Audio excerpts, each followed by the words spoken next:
कलंक। भाई इन सारे बड़े लोगों की सफलता लक की वजह से है। सिर्फ एक ही तरीका है कि हम बहुत अमीर बन सकें, वो है लॉटरी जीत के। समर्थ। पर तुमने कभी सोचा कितनी लॉटरी जीतने के बाद भी गरीब हो जाते हैं? अच्छा बताओ, जितने भी अमीर लोगों का नाम तुमने सुना उसमें से कितने लोग हैं जो लॉटरी जीत कर अमीर बने? शायद आपने अपने आसपास ऐसी बातें सुनी हों कि अमीरी सिर्फ लक से आती है, पर सच ये है कि अगर कल को अमीरों से सारे पैसे लेकर सब में बराबर में बांट दिया जाए तो कुछ टाइम में वो पैसा वापस अमीरों के पास चला जाएगा और गरीब वापस गरीब हो जाएगा। क्योंकि कौन कितना अमीर बनेगा ये बाहरी चीज़ों पर नहीं, पर इंसान के अंदर के फाइनेंशियल एजुकेशन पर डिपेंड करता है।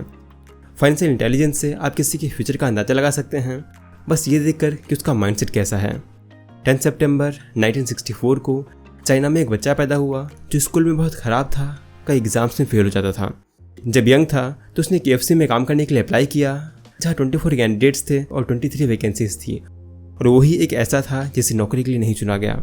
उसने पुलिस में अप्लाई किया जहाँ 5 लोग थे और वो अकेला था जिसे एक्सेप्ट नहीं किया गया।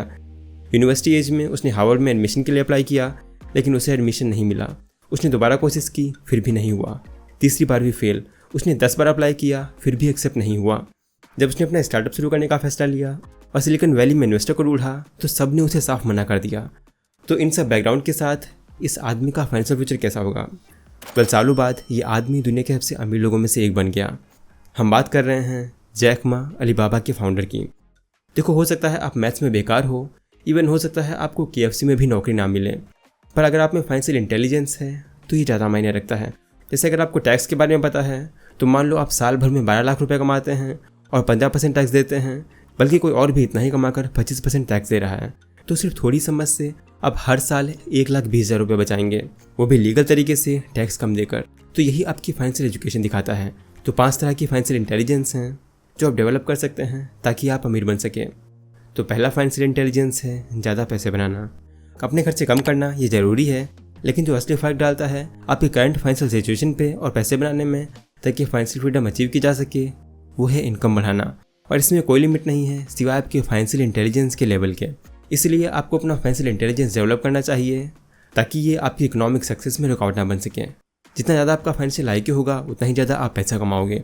अमीरों के और अमीर बनने का राज ये है कि उन्होंने फाइनेंशियल इंटेलिजेंस का यूज़ करके अपने रास्ते में आने वाली मनी प्रॉब्लम्स को सॉल्व किया है। जैसे डॉक्टर्स को लोगों की हेल्थ मेंटेन करने और बीमारियों से बचाने का पैसा मिलता है, लॉयर्स को लीगल सिचुएशंस को हैंडल करने के लिए, मतलब लोग अपनी प्रॉब्लम सॉल्व करवाने के लिए पैसा देते हैं। तो अगर आप ज़्यादा पैसा चाहते हो तो प्रॉब्लम सॉल्व करना सीखो। बाहर बहुत सारे लोग हैं जो चाहते हैं कि उनकी प्रॉब्लम सॉल्व की जाए। अपने आसपास देखो और उन्हें पहचानो ताकि कोई प्रॉफिटेबल अपॉर्चुनिटी फाइंड कर सको और उन्हें एक सॉल्यूशन ऑफर करो। क्या आपके पास कोई बिजनेस आइडिया है, कोई स्किल या कुछ जो आप बहुत अच्छे से करते हो, उसे पहचानो। वीकेंड्स का अपने फ्री टाइम का यूज़ करके उस पर काम करो और डेवलप करो। सूनर और लेटर आपको अपॉर्चुनिटी मिलेगी ऑफर करने की और उससे कमाने की। जहाँ दूसरे लोग प्रॉब्लम्स देखते हैं, वो अपॉर्चुनिटीज़ देखना एक कॉमन ट्रेट है सक्सेसफुल लोगों में जो वेल्थ अचीव करते हैं। आपका काम है उन अपॉर्चुनिटीज़ को पहचानना। एक बार मिल जाने के बाद सीखना और प्रैक्टिस करना शुरू करो जब तक आप एक एक्सपर्ट ना बन जाओ। फिर आप जो फाइनेंशियल रिजल्ट चाहते हो उसे पाओगे, ज़्यादा क्लाइंट्स मिलेंगे, ज़्यादा चार्ज कर पाओगे और अपनी इनकम सिग्निफिकेंटली इंप्रूव कर पाओगे। यह आपको ऐसे एसेट्स खरीदने की अपॉर्चुनिटी देगा जो आपके लिए और ज़्यादा पैसे प्रोड्यूस करें जिसमें आपकी कम मेहनत लगे। लेकिन इसे ज़्यादा क्लियरली देखते हैं कि कैसे ज़्यादा इनकम जनरेट करना आपकी वेल्थ बनाएगा। आमतौर पर गरीब या मिडिल क्लास लोग अपनी इनकम को अपने एक्सपेंसेस और लाइबिलिटीज़ को पे करने में यूज़ करते हैं। उनके पास छोटे एसेट्स होते हैं और इसलिए उनकी नेटवर्थ भी छोटी होती है। याद रखो, आपकी नेटवर्थ यानी आपकी वेल्थ वो होती है जो आपके सभी एसेट्स माइनस आपकी लाइबिलिटीज़ या डेट्स के बराबर है। जब आप ज़्यादा पैसे प्रोड्यूस करते हो और अपनी इनकम बढ़ाते हो अपनी एक्सपेंसेस को बिना बढ़ाए, तो आपके पास पॉजिटिव में पैसा होगा, यानी कि आपकी सेविंग्स जो आप इन्वेस्ट कर सकते हो अपने एसेट्स में। इससे आपके एसेट्स ग्रो होंगे और एक समय आएगा जब आपके एसेट्स से बनने वाली इनकम इतनी ज़्यादा होगी कि आपकी नेटवर्थ रैपिडली और सिग्निफिकेंटली बढ़ेगी। Second, protect your money. पैसा बचाना या संभाल के रखना उतना ही ज़रूरी है जितना कि उसे कमाना। देखो, अमेरिका का कैलकुलेशन सिर्फ आपकी इनकम से नहीं होता, बल्कि आपके एसेट से आने वाले पैसे और उनकी कीमत मिलाकर जो नेटवर्थ बनती है उससे होता है। यानी आपके सभी एसेट्स की वैल्यू से सभी लोन्स को हटा के जो बचे हैं वो। कितने ही फेमस लोग हैं जो बहुत पैसे कमाने में सफल हुए, जो हुआ उनकी पहली इंटेलिजेंस से, जैसे स्किल और टैलेंट्स वगैरह। लेकिन दूसरी इंटेलिजेंस यानी इस पैसे को बचाने में फेल हो गए और थोड़े समय के बाद वे पूरी तरह से बर्बादी में चले गए। इसलिए याद रखो कि सिर्फ एसेट्स बनाना या पैसे कमाना ही काफ़ी नहीं है, बल्कि ये इंश्योर करना भी ज़रूरी है कि आपकी लायबिलिटीज़ और खर्चे उन्हें ख़त्म ना कर दें, नहीं तो आपकी इनकम बढ़ाने का कोई मतलब नहीं रहेगा अगर आप अपने खर्चों को भी उसी तरह से बढ़ाते जा रहे हो। अपने पैसों को उन खतरों से बचाओ जो इसके आसपास आएंगे, जैसे कि बैंक्स।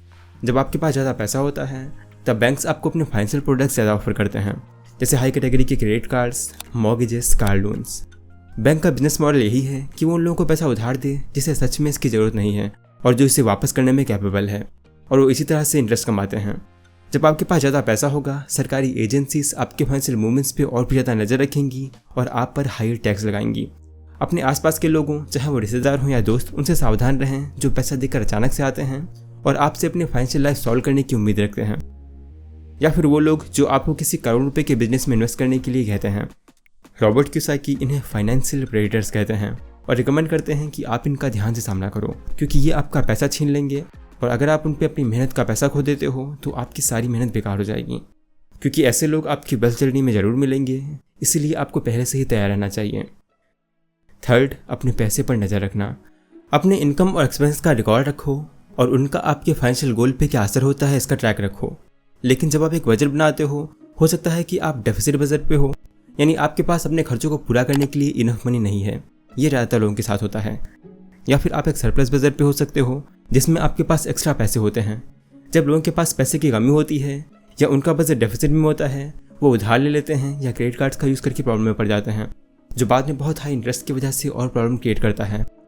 अगर आप इस सिचुएशन में हो और पैसे की कमी है तो इन्वेस्ट करने या बचत करने के बारे में सोचने से पहले आपको अपने लोन्स चुकाने चाहिए और अपने अननेसेसरी एक्सपेंसेस को कम करना चाहिए। आप बोल सकते हो, जब मेरे खर्चे ही पूरे नहीं हो रहे तो मैं लोन चुकाने के पैसे कैसे लाऊं? तो जब आप एक बार सच में अपने सारे खर्चे लिखेंगे और उसको देखेंगे तो आपको पता चलेगा कि कितने खर्चे फालतू के हैं। उसके बाद अपने बजट को बेटर बनाने और एक्स्ट्रा पैसे कमाने के नए तरीके ढूंढो। जब आपके पास ये एक्स्ट्रा बजट हो तो सेविंग को प्रायोरिटी दो, यानी पहले अपने आप को पे करो, फिर जो बचे उससे अपने खर्चों में लगाओ। फोर्थ, लिवरेज से पैसे कमाना। ये इंटेलिजेंस आपकी फाइनेंशियल लाइफ पर सबसे ज़्यादा असर डालने वाली है और आपकी इनकम को बहुत बढ़ा सकती है। बहुत से लोग सोचते हैं कि इसके लिए उन्हें बहुत ज़्यादा पैसे की ज़रूरत होगी, लेकिन असल में पैसा बनाने के लिए अपने आप को लिवरेज करने के कई तरीके हैं, जैसे कि बैंक का पैसा या दूसरे लोगों के समय या पैसे का इस्तेमाल करना।